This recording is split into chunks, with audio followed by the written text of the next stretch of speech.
यही अपील के साथ मैं अपनी बात को विराम देता हूं। धन्यवाद। श्री प्रफुल्ल पटेल। धन्यवाद सभापति महोदय। आज हम एक ऐसे विधेयक पर चर्चा कर रहे हैं कि जिसकी आवश्यकता निश्चित हम सब लोगों को महसूस होती है, और मैं इस विभाग के मंत्री जो हैं हमारे मित्र भूपेंद्र यादव जी, उनको भी बधाई दूंगा।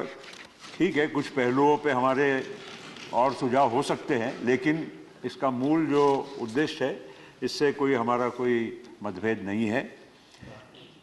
पर्यावरण और विकास, इसका तो संतुलन कहीं ना कहीं बना रखना पड़ेगा।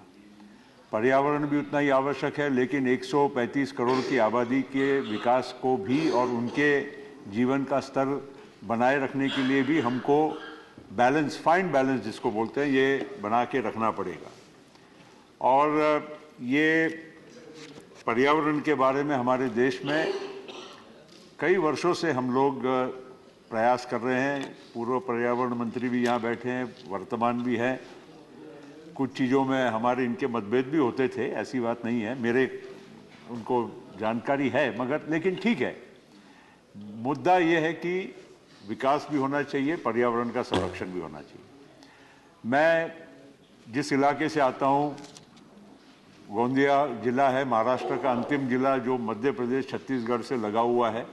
तो सारे जो वन के जो बड़े बड़े जो जिसको बोलते हैं नेशनल रिजर्व्स हैं, पेंच हो, ताड़ोबा हो, कान्हा हो, हमारे यहाँ नागजीरा हो, ये सारे बहुत सारे जो महत्वपूर्ण जो हमारे टाइगर रिजर्व्स हैं, ये उस परिसर में आते हैं। और इसलिए मुझे थोड़ा बहुत वहाँ का अनुभव भी है। हम लोग वन प्राणी के संरक्षण के लिए हमेशा चर्चा करते हैं, protect the tiger, save the tiger, बहुत अच्छी बात है, होना भी चाहिए। बाकी भी वन प्राणी हो, चाहे वो एलिफेंट्स हो, चाहे बाकी के भी जो हमारे यहाँ पर इंडिजिनस जो बहुत सारे प्राणी हैं हमारे देश में, इनका संरक्षण होना चाहिए। और ये समय की भी ज़रूरत है, पर्यावरण के लिए भी ज़रूरी है।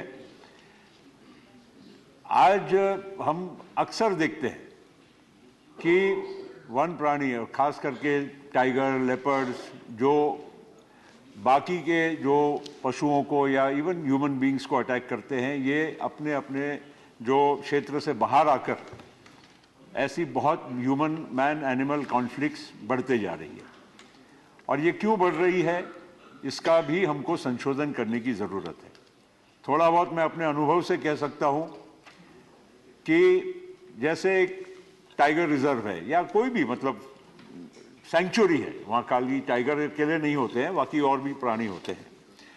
उस रिजर्व में एक ज़माना ऐसा था कि जब वहाँ हम जाते थे, बचपन में भी जाते थे, सर्च लाइट लेके जीपों में खड़े होके हम जाते थे, तो इतने सारे प्राणी नज़र आते थे। टाइगर तो शायद ही मिलता था, क्योंकि वो कोई ऐसा तो कहीं घूमता नहीं हर जगह, और एक टाइगर की संख्या भी मर्यादित होती है।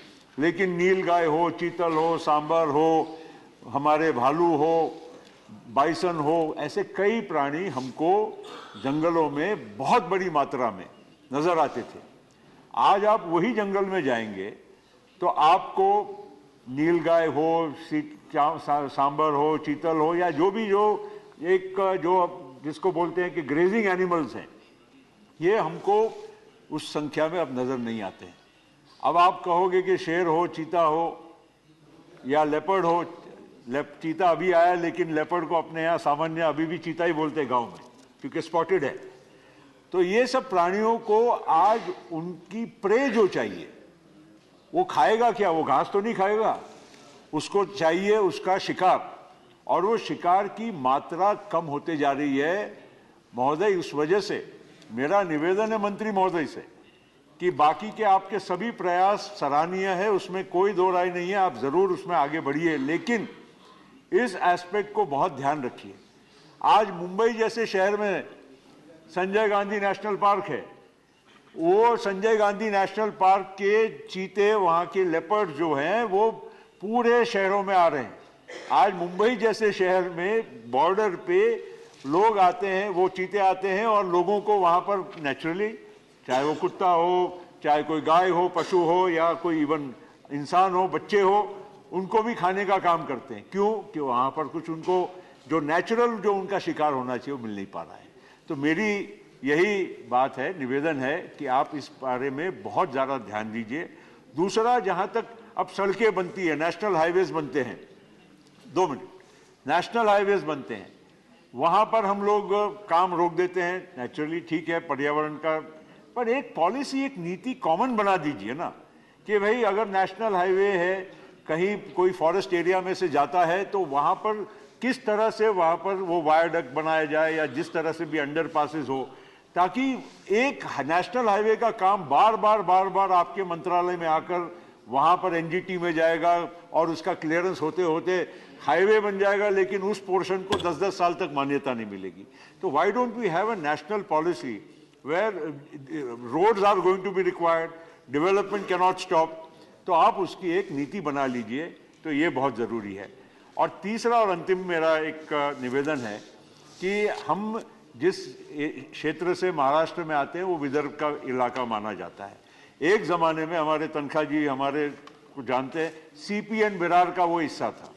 जब सीपी बिरार का रीऑर्गेनाइजेशन स्टेट्स का जब हुआ 60 में, महाराष्ट्र बना, मध्य प्रदेश बना, बाद में तो छत्तीसगढ़ बना, तो वहाँ पर जो जमीन थी जहाँ पर डिग्रेडेड फॉरेस्ट, उसका नाम हमारे महाराष्ट्र में झुड़पी जंगल, ये एक नॉमेनक्लेचर रह गया, और मध्य प्रदेश में वो नॉमेनक्लेचर उन्होंने वो हटा दिया, उसको रेवेन्यू फॉरेस्ट कर दिया।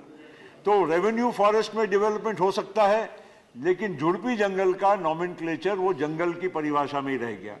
तो आज नागपुर की चाहे हाई कोर्ट हो, नागपुर में विधानसभा हो, ये सारे फॉरेस्ट एरिया में झुड़पी जंगल के परिसर में बने हुए हैं। तो कहने का मतलब ये है कि पुराने ज़माने में ये कानून आने के पूर्व विकास हो सकता था। अब वहाँ पर हमको चाहे इरिगेशन प्रोजेक्ट हो, रोड हो, गांव की एक स्कूल हो, गांव में कोई और काम, विकास का काम हो, ये सारा वो फॉरेस्ट के वजह से, झुड़पी जंगल नॉमेनक्लेचर के वजह से आज हमको परेशानी होती है। मेरे अकेले एरिया में नहीं, पूरे विदर्भ की ये बात है। तो मेरी आपसे निवेदन है कि ये इस बारे में आप जरूर एक पहले प्रयास जयराम रमेश जी के समय पे और कमलनाथ जी, कई लोगों के वक्त में हुए, लेकिन इसकी भी एक सखोल नीति बनाइए। पर्यावरण का भी ध्यान रखा जाए, वहाँ के वन क्षेत्र का भी ध्यान रखा जाए, लेकिन जो एक गलत, एक केवल नॉमेनक्लेचर 60 में स्टेट्स का रीऑर्गेनाइजेशन होने के बाद जो नहीं बदल पाया, उसके वजह से अगर ये नुकसान हो रहा है, तो कुछ ना कुछ इसमें मार्ग निकाला जाए।